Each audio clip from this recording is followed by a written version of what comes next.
என் அன்பு குழந்தையே, உன்னுடைய உருக்கமான வேண்டுதல்களை நான் கேட்டேன். உன் வேண்டுதல்களை நிறைவேற்றுவதற்காக சந்தோஷமாக உன் வீட்டு வாசலில் காத்திருக்கின்றேன். தாமதிக்காமல் முழுவதுமாக இதை கேள் என் மகளே. என்னுடைய பரிபூரணமான ஆசீர்வாதத்தை முற்றிலுமாக பெற்றுக்கொள். நான் என் பக்தர்கள் வீட்டில் ஒரு முறை காலை எடுத்து வைத்து விட்டால் அங்கு அன்னத்திற்கு குறைவிருக்காது, செல்வத்திற்கு பஞ்சமிருக்காது, அமைதியும் நிம்மதியும் வாழ்வில் பூத்து குலுங்கும். இல்லை என்ற சொற்களே அவர்களிடம் இனி இருக்காது. அப்படித்தான் செல்லமே, இன்று உன் வீட்டில் நான் உன்னை பார்க்க வந்துள்ளேன். கூடிய விரைவில் உன்னை நான் உயர்ந்த இடத்திற்கு அழைத்துச் செல்வேன். உன் வாழ்வில் சோதனையை கொடுத்து உன்னுடைய பொறுமையை சோதிப்பேனே தவிர என்றும் வேதனையில் விட்டுவிடமாட்டேன். கடைசி நிமிடத்தில் கூட ஒரு அதிசயத்தை நிகழ்த்துவேன். ஆனந்தம் அடைவதற்கு காத்து கொண்டிரு, கண்டிப்பாக கிடைக்கும். என்ன அப்பா, சோதனையையும் நீங்கள் தான் தருகிறீர்கள், அதற்கான ஆறுதலையும் நீங்கள் தான் சொல்கிறீர்கள், இது நியாயமா என்று கேட்கின்றாய். ஆறுதல் என்பது உன் காயத்திற்கு தற்காலிக தீர்வு. ஞானம் என்பது உன் காயத்திற்கான நிரந்தர தீர்வு. உனக்கு நான் ஞானத்தை தர விழைகிறேன். சோதனைகள் மூலம் அனுபவம் பிறக்கும், அனுபவத்தின் மூலமே ஞானம் பிறக்கும், ஞானம் பிறந்தால் நிரந்தர மகிழ்ச்சி கிடைக்கும். அதற்காகவே தான் கண்மணி, உனக்கான சோதனைகளை நான் கொடுக்கின்றேன். அதற்கு காரணம், நீ நிரந்தரமான சந்தோஷத்தை பெற்று மகிழ்ச்சியாக இருக்க வேண்டும் என்பதற்காகத்தான். அதற்காக இத்தனை காயங்களா அப்பா? எத்தனை ரணங்களை நான் தாங்க முடியும் என்று கேட்கின்றாய். என் செல்லமே, காலத்திற்கு பேசும் சக்தி கிடையாது. ஆனால் காலம் அனைத்திற்கும் பதில் சொல்லும். உனக்கு ஏற்பட்ட இந்த காயங்களுக்கும் உனக்கு ஏற்பட்ட பல இழப்புகளுக்கும் இந்த காலம் நிச்சயமாக பதில் சொல்லும். அப்போது நீ செய்ய வேண்டியதெல்லாம், உன் கடந்த காலத்தை நினைத்து எதிர்காலத்தை கெடுத்துக் கொள்ளாமல் உன் எதிர்காலத்துக்கான எண்ணங்களை செயல்படுத்து. எண்ணம் உறுதியாக இருந்தால் எண்ணியபடி உயரலாம். எண்ணம் தான் நம்முடைய எதிர்காலத்தை உருவாக்குகின்றது. எனவே தான் உன்னுடைய எண்ணங்களை உயர்ந்த எண்ணங்களாக மாற்றிக்கொள். உன் மனதில் உள்ள கவலைகள் எல்லாம் இங்கேயே இப்போதே விட்டுவிடு. நிம்மதியான மனதோடு எப்போதும் இரு. எல்லாவற்றையும் நான் பார்த்துக் கொள்கின்றேன். உனக்கான கால நேரங்கள் வந்து கொண்டிருக்கின்றன என்று பலமுறை நான் உனக்கு அறிவுறுத்தி இருக்கின்றேன் அல்லவா? இப்பொழுதும் கூறுகிறேன், உன் வாழ்க்கையில் நீ எதிர்பார்த்த காரியம் இப்போது வரை நடக்காமல் இருக்கலாம்.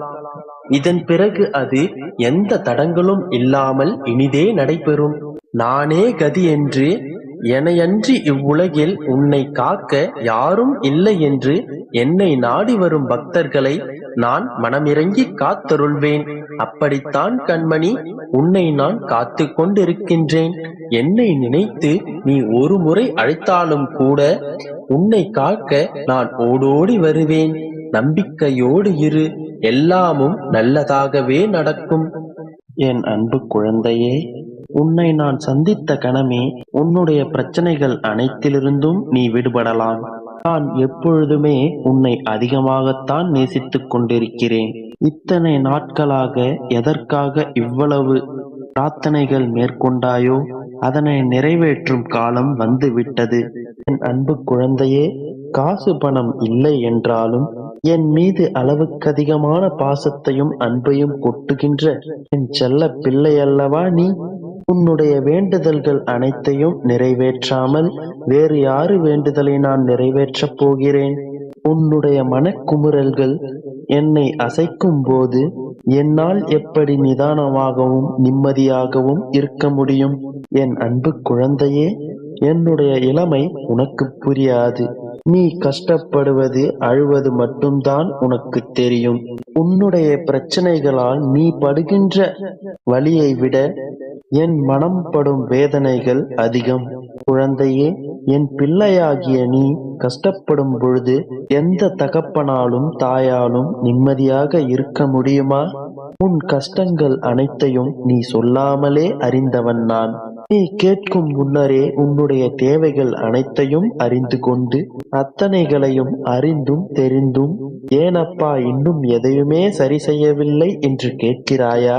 குழந்தையே, இப்பொழுது நீ கர்மவினை என்கின்ற மாசுபடிந்த குப்பைகளால் சூழ்ந்து கொண்டிருக்கிறாய். அந்த குப்பைகளையெல்லாம் நான் சுத்தம் செய்வதால்தான் அந்த மாசுக்களிலிருந்து வரும் கெட்ட நாற்றத்தை தான் நீ அனுபவித்துக் கொண்டிருக்கிறாய். ஆனால் உண்மையிலேயே உன்னுடைய கர்ம வினைகள் எல்லாம் சுத்தம் செய்யப்பட்டு தூய்மையாக மாறிக்கொண்டிருக்கிறது. இப்பொழுது உன்னுடைய வாழ்க்கை கஷ்டங்களால் சூழ்ந்து கொண்டிருந்தாலும் அந்த கர்மவினை மாசுக்கள் குறைந்து கொண்டே வரும் பொழுது உன்னுடைய வாழ்க்கையில் வசந்த காற்று வீசத் தொடங்கும். கூடிய விரைவில் உன்னுடைய வாழ்க்கை புத்துணர்ச்சியோடும் புது பொலிவுடனும் ஜொலிக்கப் போகிறது.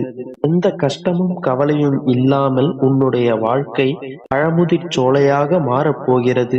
அதற்காகவே நான் உன்னை தேடி வந்திருக்கிறேன்.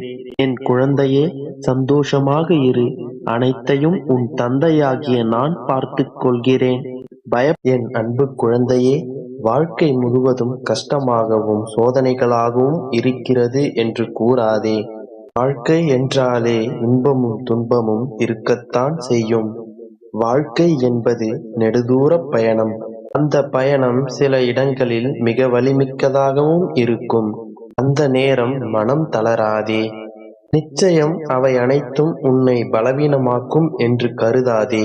ஒவ்வொரு தோல்விகளும் ஒவ்வொரு கஷ்டங்களும் உன்னை பக்குவமடைவதற்கே என்று கருது. சில விஷயங்களை உனக்கு புரிய வைப்பதற்காகவே இந்த நிகழ்வுகள் உன் வாழ்க்கையில் நடக்கின்றன. உன்னை நீ தயவு செய்து வெறுக்காதே.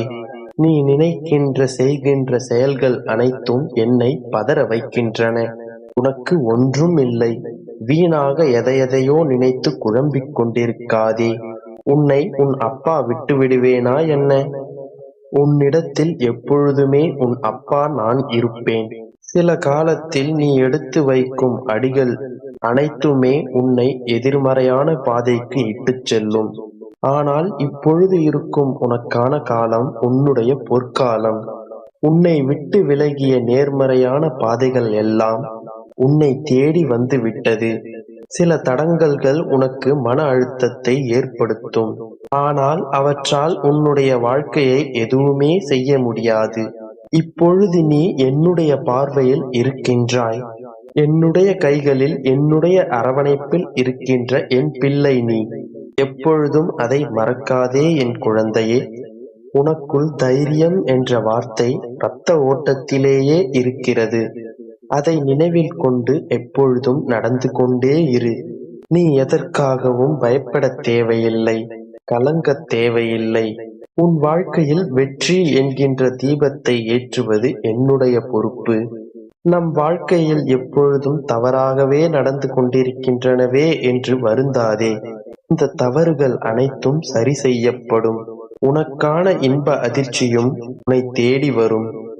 சந்தோஷம் என்கின்ற வார்த்தைக்கு என் வாழ்க்கையில் இடமே இல்லை என்று நினைக்காதே. அப்படி இல்லை குழந்தையே. சந்தோஷம் என்பது உன் வாழ்க்கையில் கூடிய விரைவில் வரப்போகிறது. உனக்கான இன்பத்தை நான் அள்ளித் தருவேன். அப்பொழுது என் அப்பா சொன்னதை செய்துவிட்டார் என்று பெருமைப்படப் போகிறாய். நீ நன்றி சொல்லப் போகும் நேரம் வந்துவிட்டது. நீ நன்றாக எல்லா செல்வ வளங்களையும் பெற்று சீரும் சிறப்புமாய் நிம்மதியான வாழ்க்கையை வாழப் போகிறாய். அதற்கான நேரமும் காலமும் இப்போ